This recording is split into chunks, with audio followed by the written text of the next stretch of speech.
Hello everybody, another video about the McFarlane Batwing. I pre-ordered this at this stage from the UK. It's cheaper there, but it doesn't matter. I would have bought it for 250 as well. Here in the Netherlands, the Batwing is priced at 300. That's retail. So I decided to get it from the UK. Now I have a few arguments that people are trying to make. I'm just gonna go through this slight script and then just talk about the most important things. I think the best thing is actually to see, like, a lot of people make the Spin Master comparison, and my question is, do you want a great deal, the Spin Master Batwing with a big giant canopy, smaller in scale, not accurate in scale, less accurate in scale, I'd say, or do you want something that's awesome? And why does it have to be as cheap as possible? That doesn't make any sense from a business point of view for McFarlane. This is not going to be in stores. It doesn't have electronics, but are you going to play with a $250 thing? I don't know. I don't play with it. I just display it, and then that's basically it. Sometimes I look at it, put it on a table, and then just have a look at what it looks like and what it can be like. And that's when I want to talk about potential as well. I think McFarlane products are great to customize, and I don't think a lot of people realize that the items that they deliver to us are a great start to make things more personalized. So if you want to add electronics, anything that's so simple to do, then just do it. Drill a few holes, get a few plastic things to make the lights.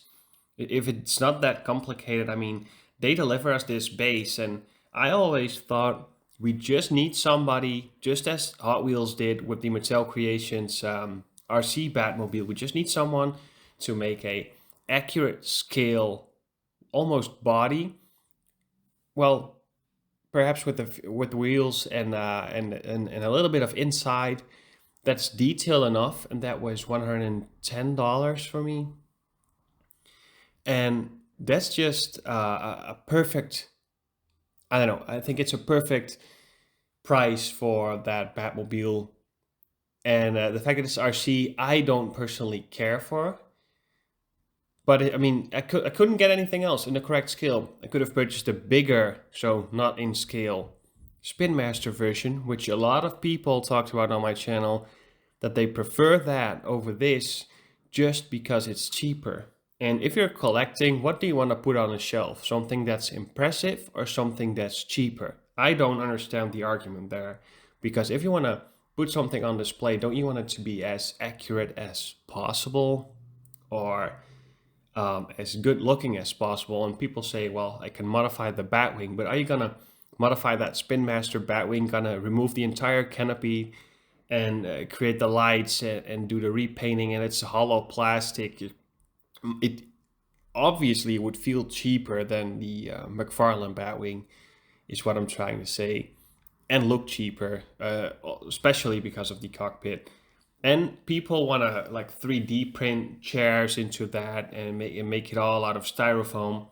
People want to put many hours of work and just put $0 value on that alone, instead of purchasing the McFarlane Batwing. So yeah, it sometimes just doesn't really make sense to me. And I'm trying to comprehend, like, I can understand if you don't want to spend $250 for this Batwing, sure. But if you don't plan on getting it, why do you have to say that it's so expensive or too expensive and that you would have purchased it at $150?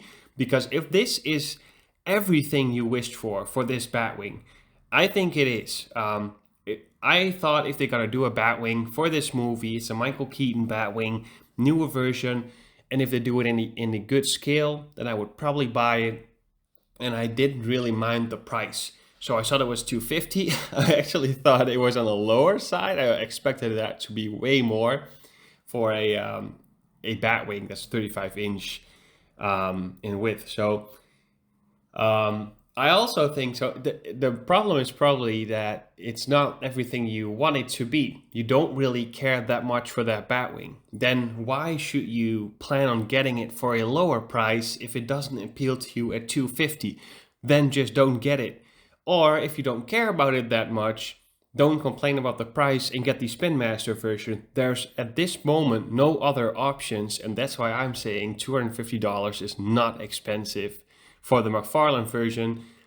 It's the most expensive version for this scale because there's nothing out there, and the incorrect, well, more incorrect scale is the Spin Master version, which is $40, and people want to modify that. Like, be my guest. I'm not gonna do that. The Spin Master version here in the Netherlands is retailing for $145, not $40. So here in Europe, that's a different story.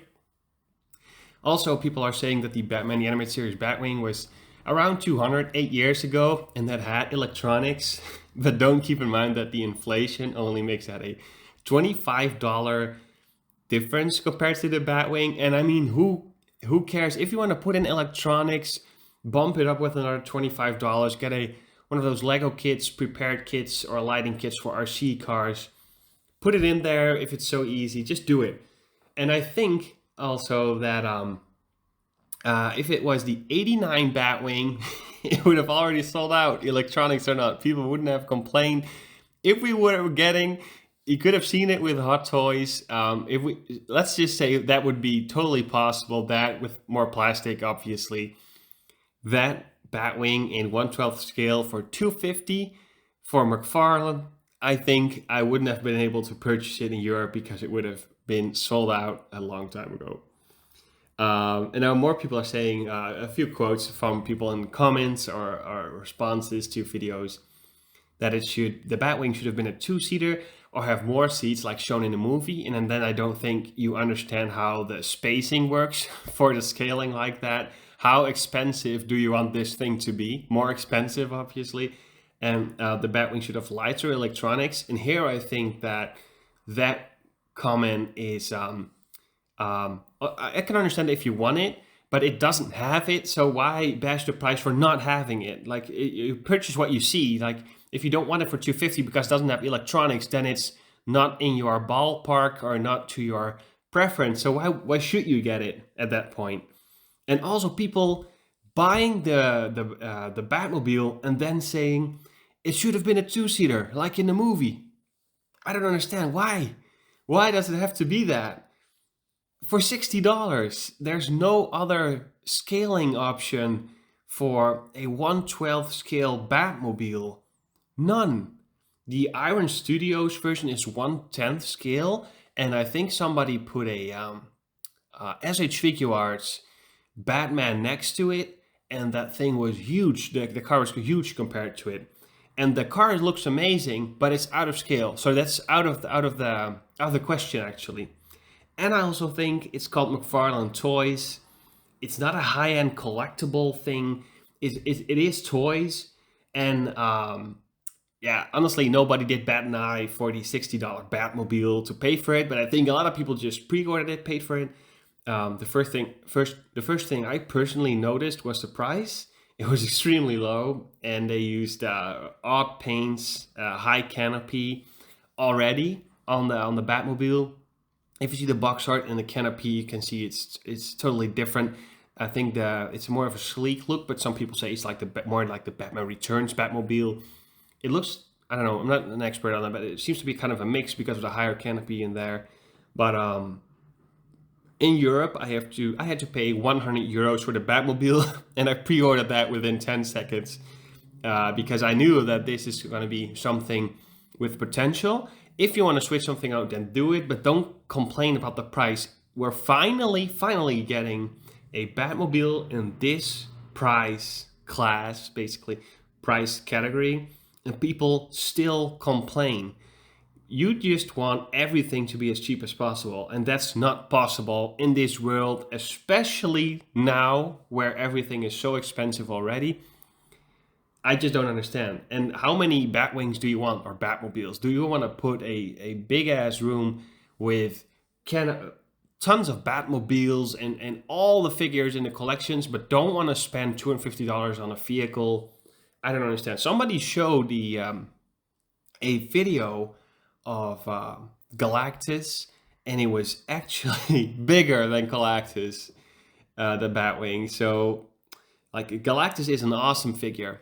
I don't collect Marvel, but if there was anything like that for DC, it means of a project, something like that HasLab, but then for DC, with that big of projects, I would just back it to keep going further into that hole to see what they can do and make, because there's probably a tons of stuff that people want but it really can't be made because the money's not there or won't sell enough or there's not enough demand, so they do it via HasLab project, so you have to back it, or via Kickstarter. And that's where I want to talk about jazzing dioramas. I bought a jazzing dioramas 1/12 scale Batmobile, and that is I think the best Batmobile I have in means of quality, lights. It has like a suspension. It has great scaling. It has modifying options to make it the Justice League Batmobile. It has a mix of rubber and plastic tires, so it's not too soft that it's going to be degrading, but not too hard that it is too much like plastic. Real springs. I don't know. It's fantastic. Yeah, the light up function I told you guys about that. Amazing. That is when I purchased that, I think it was like 450, something around that price, and now it's more due to inflation and the licensing costs, I think, for Warner Brothers. But that is perfect.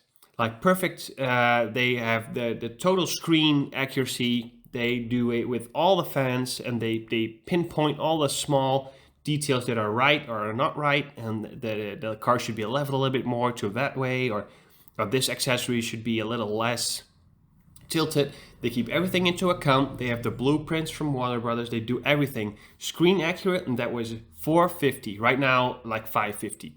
So 550, and then the Batwing is basically just, I'd say, a blueprint version of something really big, and then just put the money in yourself. If you want to make that fantastic as you can imagine it to be, you can probably get someone to make the lights or make the canopy. Just do it. But that McFarlane one is far superior to that Spin Master version, and 250 again is nothing, especially in this market, this scale, and you have no other options. And if you don't want to get it, then don't complain about the price again. Yeah, I just think this is something amazing happening, obviously, because this is the second video about that, about the Batwing. And in that scale, yeah, do you need two? No, just you buy it once. Also, people comparing it to HasLab. If HasLab, let's just say HasLab, that was the Batmobile for the 90s movie, the 89 movie, and it had light up functions like that has. It came with a figure, a like special figure for that scale, and maybe a shield function, just as many extras as the HasLab had. Then what is 350? If it's totally up your alley, you want to get it, you love it to death, why would 350 be a thing? If you don't completely like it for 350, then it's not for you. But why do you have to say then that it's expensive? Because if you don't love it for 350, then why would you love it for 250? If you don't like it enough for that price, then just don't buy it. Just don't do it. And people making that comparison, I don't know. I see so many people saying you can buy a Hot Toys for that, but what's that comparison even mean? Some people say with the Bat Tank that I have, that it was 700 euros shipped around that price, or 600 plus. And then somebody said you can get a PlayStation 5 for that price, but why does it matter what you can get for the same amount of money? Or I can get a used car for that. Who cares? This is totally something different. This is, yeah, it's just apples and oranges, really. Why? It's like nothing can be priced at a price like Hot Toys because it's a smaller scale. Obviously, not knowing that a smaller scale requires more details, way more difficult to make, especially for the figures. You can get like the clothes for 1/6 scale for like a coat. I can get a complete Nightmare Batman set, custom set, with a big pleather jacket, and that's just like $30 to $40. And then when I have to get the same thing for a 1/12 scale, it's more expensive. So why can't it be that a 1/12 scale vehicle costs around the same price of one Hot Toys 1/6 scale figure? Yeah, it's not making any sense. I think this is enough for the Batwing. Obviously, I just say it's quite irritating to see people just wanting the cheapest thing possible, and then they have the Spin Master version, but still want to bash that McFarlane one and hope that it goes on sale. Like, I hope that this thing sells out, that they get a positive feedback, like for this type of vehicles, and that they keep doing more.